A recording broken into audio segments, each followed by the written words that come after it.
So this is the kit that you'll be provided with as part of the Screen for Schools package. In here we have the debris. Also, you will have this bag of glass. And here we have the flipper kit. This is what we'll be using to be able to do stunts with your car, to be able to throw your car into the air. So assembling these kits, if we start with the large flat piece, these are already pre-creased. So you bend these in, bend them in like so. These ends will then fold in and the end will come up like so. This end will be secured. You will have these butterfly pins. So you will notice there are holes pre-drilled in the kit, and the butterfly pins will go through. Be careful not to put your fingers behind, push that through, and then just open up the pin like so. Do the same thing again on the other side. So in through the pre-drilled holes, through, and open the pins up. Next, I have to take the other flat piece, the one that has the piece of wood on there, the block. That will just fold in like so. And we're gonna place this inside the other block. And at the ends, you'll see we got, again, pre-drilled holes, and through that we will insert the straw. Like so. So we now have the kit that opens and closes. The next, we're going to apply these syringes. These are the pumps that move the air through. So what we're going to need to do to start off with, we're going to open up the kit here. We are going to open the small plunger and put it right up to the top, like so. And in the last pre-drilled hole at the front, we are going to push the front of that through like so. Onto the end, we're going to attach this piece of piping. We're going to take the second syringe, the larger one, and ensure that it's fully depressed and attach that to the other end of the plunger, like so.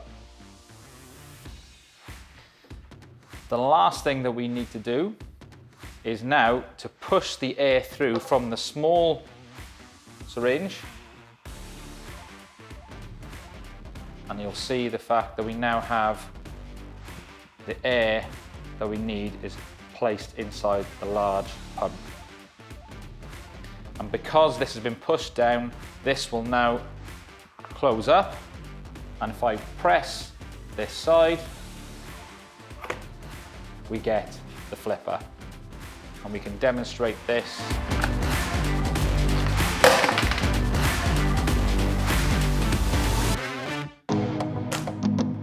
So for filming this car crash, I'm going to be using this table. Now, you can film anywhere, but I'm using this for a couple of reasons.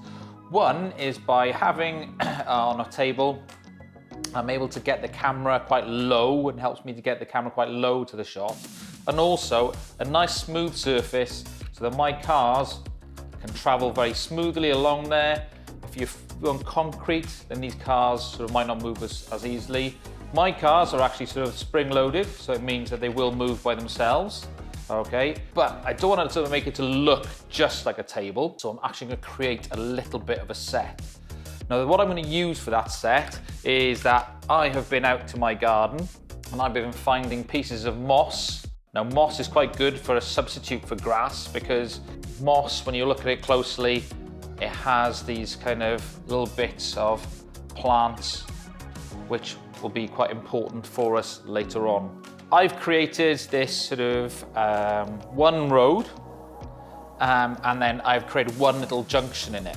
you'll see the fact that when we are filming, that we're going to be looking at this in lots of different ways. You can see the fact it's quite a small area, but that doesn't matter because we're filming quite close in. I've also got some stones and gravel, which I'm able to sort of use to provide a bit of landscape. Depending on part of your school, you might have gravelly areas that might be naturally very good yourselves already, but I'm just creating something that I can use, and it's just to break it up and make it look a bit more interesting. I have got more of this gravel, but I'm going to be saving this for something later on. As we spoke about on the tour with Danny, the first thing we're going to do is set the scene. The car is going to have this accident. Why is it going to have an accident? We're going to make it look as if it's a stormy day. So how we're going to do that? We're going to need to have our own wind machine, and we're going to get some rain, okay? We're not going to have anything quite as fancy as what real SFX have, but we've got a couple of solutions that you might be able to sort of do yourselves. So we're going to set the scene, and the first thing, we're going to create the wind. We could just take a piece of card and wave that to generate the wind. But alternatively, we're going to use this fan. And you can see this, and then on my iPad, I'm now going to be able to just record the scene here to give it the feel that we have got a stormy scene coming up, that there's something stormy happening. The next thing is going to be the rain. You can do it in a couple of different ways. We could just taking some water, such as this. Just by putting your fingers in, you're going to naturally get the kind of bits of raindrops, and making sure you're dropping it in front of the camera, and we're getting some footage of the raindrops coming down. However, what I've got, you could have a watering can. I've got part of a watering can, which I'm then going to use to be able to pour and get the sprinkling on the set. Now that's something you can do throughout your filming. I can leave this on, I can leave the fan on whilst we're filming, and if you want to, if you've got people, you can have somebody dedicated to be sprinkling the water whilst you're filming. The next thing is we're going to introduce the first character, which will be the red car. The red car is going to be the one that eventually crashes. I'm going to move the camera so that we're looking down the road, so we get a nice long shot of the car coming down. So I've set up my shot, I've got my camera looking down the road, it's zoomed in, so actually all I can see is actually just this part of the road going through. Now I press record, and I'm just gonna let this car go. Now that worked pretty well, but I'm just gonna keep on just doing a couple of different takes and see if one works better than the other one, because we can always edit, do a couple of takes, and then work out which one works best. Now I'm going to take a shot from the side to make it extend out the length of the journey of the build-up of the car. So I'm just going to pull the car here. Now I'm filming from the side. Again, only a small part of it, and the car is just going to whiz past very quickly past the camera here, and it just creates a nice interesting shot. So I can just do that again a couple of times, get a couple of takes. So I'm filming from lots of different angles. The first one was looking down the road. I filmed now from looking from the side. And what I'm going to do to make it look like I've got more area, I'm going to film on the other side, which means I film the car going that way. But when I flip it, go and film on the other side, I'm going to film the car coming that way, so that the red car is always traveling left to right. So we've only got a very small area, but to make the most out of this, this common trick is we're actually going to film just by filming on the other side to give us a different look, as if we've got a different section of road, because it'll look different from the other side. Now, what I want to do this time is also I want to follow the car, but because the car tends to move quite quickly, I want to be in more control of it.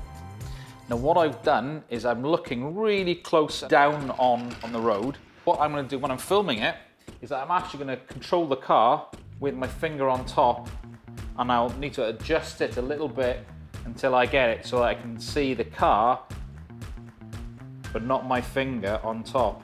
Next, I'm going to introduce the blue car. I make sure that the red car has always been moving left to right. We're now going to have the blue car moving from right to left. So I might think about adding in some more rainwater before the shot starts that we can cut in to make it look interesting.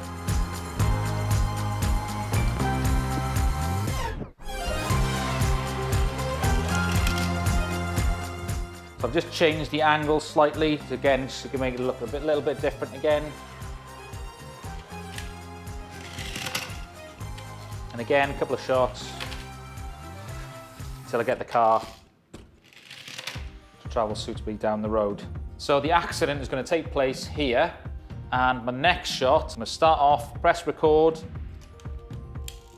I'm going to record the car, blue car, going forward like so. I'm now going to take one other shot, a bit closer again, but looking down at the side. So for this one, I want to make sure that I'm getting the car to stop in the right place. So what I'm going to do is I'm going to record, and I'm actually going to push the car into position so it stops in exactly the spot that I want it to. And there we go, got it. What I'm now going to do is I'm going to film with the camera at the bottom. I'm going to flip it upside down, and this just allows me to get a lower angle, and I'm going to record the red car coming down towards the blue car.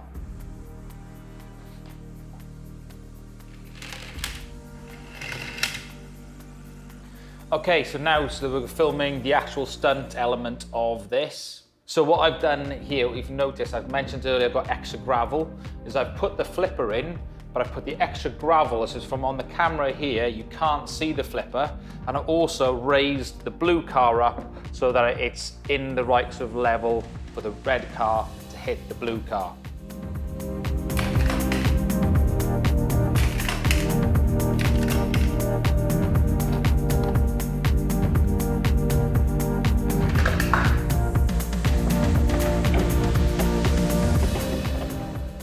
So we're just going to film the last part of the crash, and I want to have a bit of smoke occurring.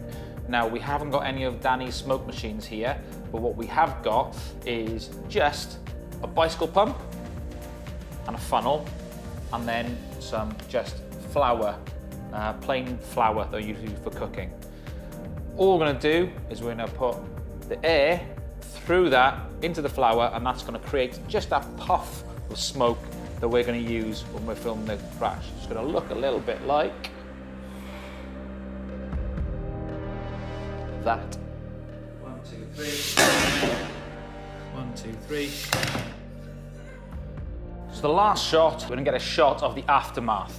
This is where the debris comes in. We're going to take this down. Because we're filming with scale models, we need to get these pieces really, really small, as if there's bits of the car that have kind of broken up in the explosion.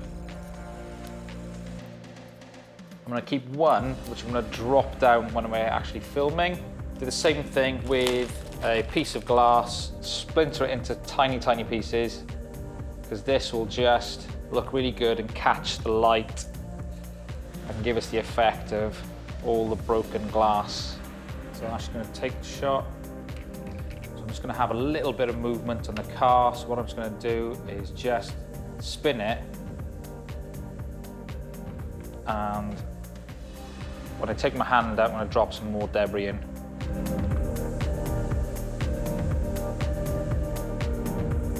I'm going to try and spin the wheels while I'm doing it.